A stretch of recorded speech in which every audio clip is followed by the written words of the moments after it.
மேற்கு ஆசியாவில் கடந்த சில மாதங்களாக தொடர்ந்து வரும் போர் பதற்றங்களுக்கு மத்தியில் ஒட்டுமொத்த உலகையும் திரும்பி பார்க்க வைக்கும் ஒரு அதிரடி அறிவிப்பை அமெரிக்க அதிபர் டொனால்ட் ட்ரம்ப் வெளியிட்டுள்ளார்.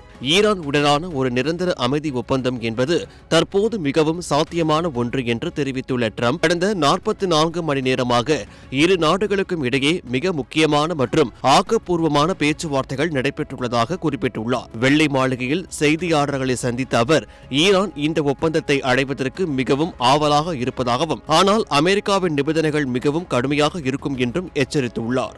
இந்த ஒப்பந்தத்தின் மிக முக்கியமான நிபந்தனையாக ஈரான் இனி ஒருபோதும் அணு ஆயுதங்களை வைத்திருக்க முடியாது என்பதை ட்ரம்ப் திட்டவட்டமாக தெரிவித்துள்ளார்.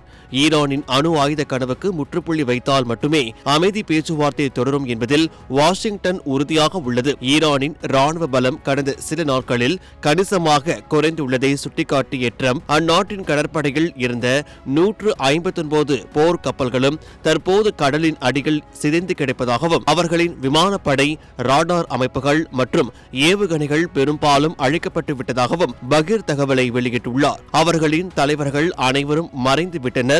உண்மையில் இந்த போரில் நாங்கள் வெற்றி பெற்றுவிட்டோம் என்று ட்ரம்ப் தனது பாணியில் அதிரடியாக கூறியுள்ளார். தற்போது வெளியாகியுள்ள தகவல்களின்படி இந்த அமைதி பேச்சுவார்த்தைக்காக 14 அம்சங்களை கொண்ட ஒரு புரிந்துணர்வு ஒப்பந்தம் தயார் செய்யப்பட்டுள்ளது. இந்த ஒப்பந்தம் கையெழுத்தானால் உடனடியாக போர் நிறுத்தம் அமலுக்கு வரும் என்றும், அதனைத் தொடர்ந்து அடுத்த 30 நாட்களுக்குள் ஒரு விரிவான தீர்வுக்கான பேச்சுவார்த்தைகள் தொடங்கும் என்றும் எதிர்பார்க்கப்படுகிறது. ஈரானின் முக்கிய துறைமுகங்கள் மீது அமெரிக்கா விதித்துள்ள கடல்வழி முற்றுகை இன்னும் நீடித்து வரும் சூழலில் ஹோர்முஸ் ஜலசந்தியின் மீதான ஆதிக்க போட்டி இந்த ஒப்பந்தத்தின் மூலம் முடிவுக்கு வருமா என்பதே சர்வதேச நாடுகளின் எதிர்பார்ப்பாக உள்ளது. அமெரிக்கா மற்றும் இஸ்ரேல் இணைந்து நடத்திய வான்வழி தாக்குதல்களால் ஈரான் ஏற்கனவே பெரும் பொருளாதார மற்றும் ராணுவ இழப்புகளை சந்தித்துள்ளது.